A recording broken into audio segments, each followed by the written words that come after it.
আমরা যারা ইসলাম ধর্মাবলম্বী, আমরা যারা মুসলমান হিসেবে নিজেদেরকে দাবি করি, পরিচয় দেই, আমরা যখন অন্য মুসলমানদেরকে দ্বীনের পথে আহ্বান করি, তখন দেখা গেছে বেশিরভাগ ক্ষেত্রে আমরা সফল হচ্ছি না।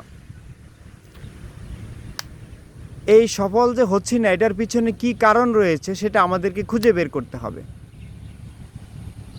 কারণটা হচ্ছে যে দ্বীনের পথে চলতে অভ্যস্ত না,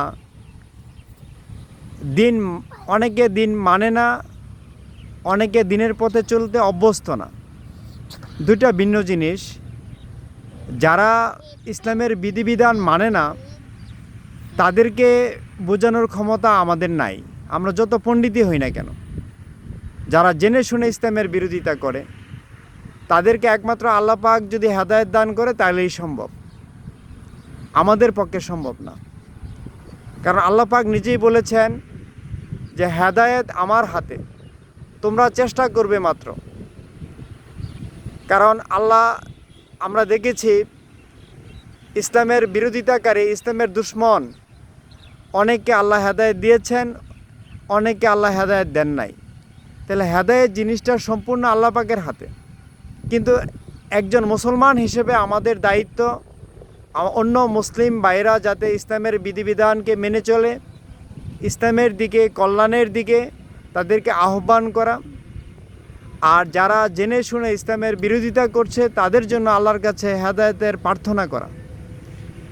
এখন আসা যাক, আমরা যাদেরকে ইসলাম মানে, বিধিবিধান স্বীকার করে কিন্তু আমলে ঘাটতি আছে, অলসতা আছে, দুর্বলতা আছে, তাদেরকে আমরা কিভাবে দাওয়াত দিব? এটার জন্য আমাদেরকে অনেক কৌশল অবলম্বন করতে হবে। আমাদেরকে যে ইসলামের সহজ দিকগুলো আছে, সহজ দিকগুলো তাদের কাছে উপস্থাপন করতে হবে। আমরা যদি প্রথমেই ইসলামের কঠিন বিষয়গুলো তাদের সামনে উপস্থাপন করি, এতে করে তারা আরও বেশি ভয় পেয়ে যাবে যে তাদের পক্ষে ইসলাম মানা সম্ভব হবে না, এই ধারণা তাদের মধ্যে জন্ম নেবে। আর সবচেয়ে বড় কথা হলো, অত্যন্ত নম্রতার সাথে, বিনয়ের সাথে তাদের সাথে আমাদের যে দাওয়াত, সেটা আমাদের দিতে হবে। এখানে আমাদের যথেষ্ট বুদ্ধিমত্তার পরিচয় দিতে হবে, তাহলে ইনশাল্লাহ আমরা সফলকাম হব, এ ব্যাপারে কোনো সন্দেহ নেই।